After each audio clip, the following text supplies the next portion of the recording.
2 Rois, chapitre 7. Délivrance de Samarie assiégée par les Syriens. Élisée dit, « Écoutez la parole de l'Éternel. Ainsi parle l'Éternel. Demain, à 7 heures, on aura une mesure de fleur de farine pour un cycle et 2 mesures d'orge pour un cycle à la porte de Samarie. » L'officier sur la main duquel s'appuyait le roi répondit à l'homme de Dieu, « Quand l'Éternel ferait des fenêtres au ciel, pareille chose arriverait-elle » Et Élisée dit, « Tu le verras de tes yeux, mais tu n'en mangeras point. » Il y avait à l'entrée de la porte 4 lépreux qui se dirent l'un à l'autre, « Quoi? Resterons-nous ici jusqu'à ce que nous mourions? Si nous songeons à entrer dans la ville, la famine est dans la ville, et nous y mourrons. Et si nous restons ici, nous mourrons également. Allons nous jeter dans le camp des Syriens.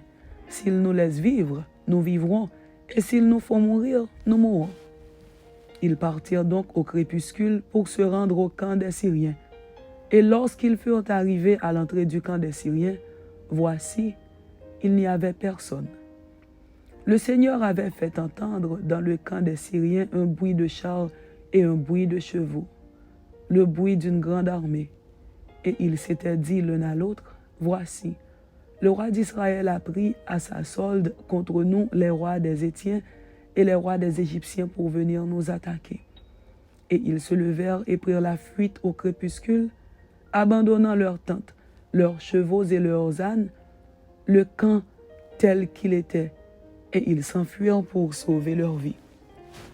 Les lépreux, étant arrivés à l'entrée du camp, pénétrèrent dans une tente, mangèrent et burent, et en emportèrent de l'argent, de l'or et des vêtements qu'ils allèrent cacher. Ils revinrent, pénétrèrent dans une autre tente, et en emportèrent des objets qu'ils allèrent cacher. Puis ils se dirent l'un à l'autre, « Nous n'agissons pas bien. Cette journée est une journée de bonnes nouvelles. Si nous gardons le silence, et si nous attendons jusqu'à la lumière du matin, le châtiment nous atteindra. Venez maintenant, et allons informer la maison du roi. » Ils partirent, et ils appelèrent les gardes de la porte de la ville, auxquels ils firent ce rapport. « Nous sommes entrés dans le camp des Syriens, et voici, il n'y a personne.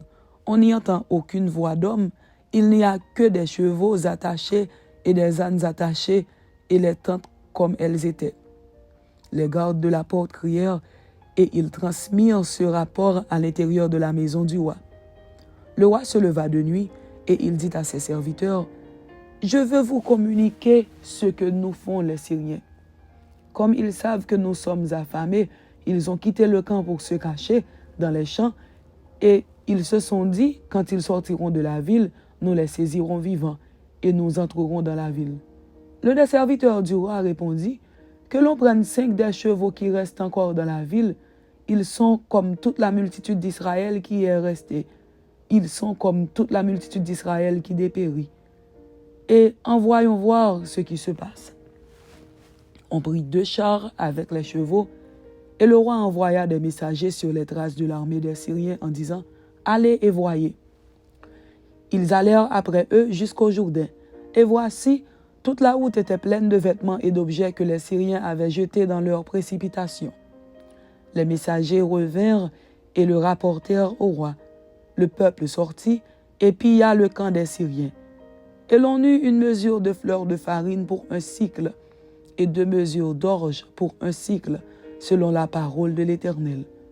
Le roi avait remis la garde de la porte à l'officier sur la main duquel il s'appuyait. Mais cet officier fut écrasé à la porte par le peuple, et il mourut, selon la parole qu'avait prononcée l'homme de Dieu quand le roi était descendu vers lui. L'homme de Dieu avait dit alors au roi, « On aura 2 mesures d'orge pour un cycle, et 1 mesure de fleur de farine pour un cycle, demain à 7 heures, à la porte de Samarie. » Et l'officier avait répondu à l'homme de Dieu, « Quand l'Éternel ferait des fenêtres au ciel, pareille chose arriverait-elle » Et Élisée avait dit, « Tu le verras de tes yeux, mais tu n'en mangeras point. » C'est en effet ce qui lui arriva. Il fut écrasé à la porte par le peuple, et il mourut.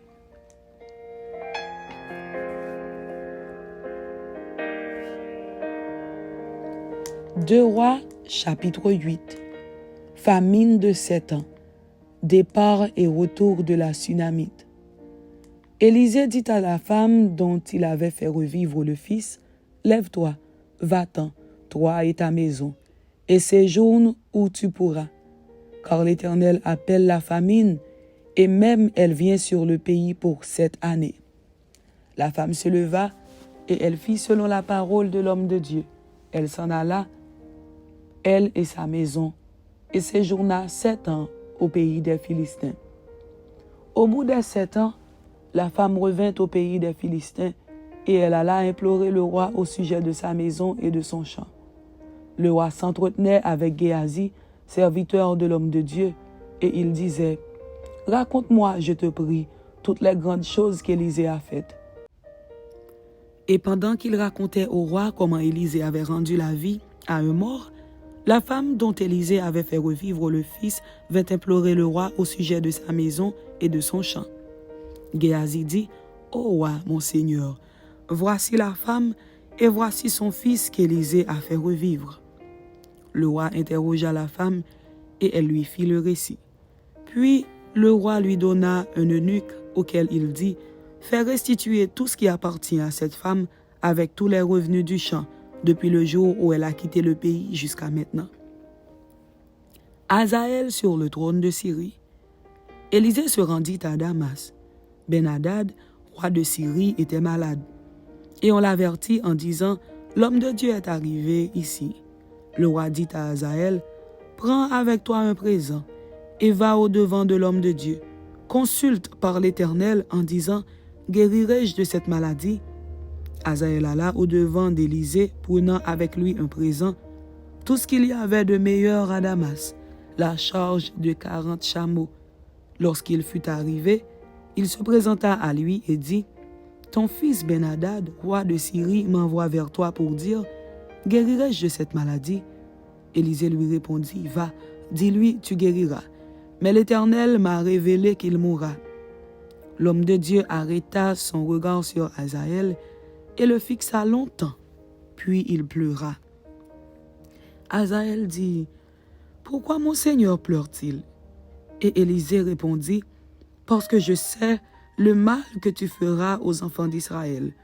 Tu mettras le feu à leurs villes fortes, tu tueras avec l'épée leurs jeunes gens, tu écraseras leurs petits-enfants, et tu fendras le ventre de leurs femmes enceintes. » Hazaël dit, « Mais qu'est-ce que ton serviteur, ce chien, pour faire de si grandes choses ?»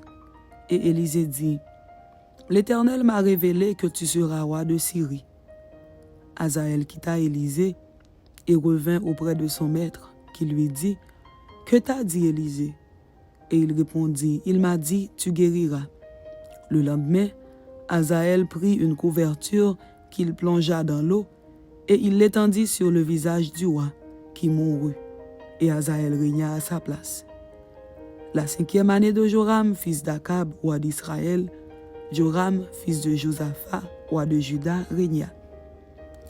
Il avait 32 ans lorsqu'il devint roi, et il régna 8 ans à Jérusalem. Il marcha dans la voie des rois d'Israël, comme avait fait la maison d'Akab, car il avait pour femme une fille d'Akab, et il fit ce qui est mal aux yeux de l'Éternel. Mais l'Éternel ne voulut point détruire Juda à cause de David, son serviteur, selon la promesse qu'il lui avait faite de lui donner toujours une lampe parmi ses fils. De son temps, Édom se révolta contre l'autorité de Juda et se donna un roi. Joram passa à Tsaïr avec tous ses chars. S'étant levé de nuit, il battit les Édomites qui l'entouraient et les chefs des chars. Et le peuple s'enfuit dans ses tentes. La rébellion d'Édom contre l'autorité de Juda a duré jusqu'à ce jour. Libna se révolta aussi dans le même temps. Le reste des actions de Joram et tout ce qu'il a fait, cela n'est-il pas écrit dans le livre des chroniques des rois de Juda? Joram se coucha avec ses pères, et il fut enterré avec ses pères dans la ville de David. Et Akazia, son fils, régna à sa place. La 12e année de Joram, fils d'Akab, roi d'Israël, Akazia, fils de Joram, roi de Juda, régna. Akazia avait 22 ans lorsqu'il devint roi, et il régna 1 an à Jérusalem. Sa mère s'appelait Athalie, fille d'Omri, roi d'Israël. Il marcha dans la voie de la maison d'Akab, et il fit ce qui est mal aux yeux de l'Éternel, comme la maison d'Akab, car il était allié par mariage à la maison d'Akab. Il alla avec Joram, fils d'Akab, à la guerre contre Hazaël, roi de Syrie, à Ramoth en Galaad, et les Syriens blessèrent Joram. Le roi Joram s'en retourna pour se faire guérir à Jizréel des blessures que les Syriens lui avaient faites à Rama lorsqu'il se battait contre Hazaël, roi de Syrie. Akazia, fils de Joram, roi de Juda, descendit pour voir Joram, fils d'Akab, à Jizréel, parce qu'il était malade. Amen. C'était 2 Rois chapitre 7 et 2 Rois chapitre 8. Que Dieu vous bénisse. Amen.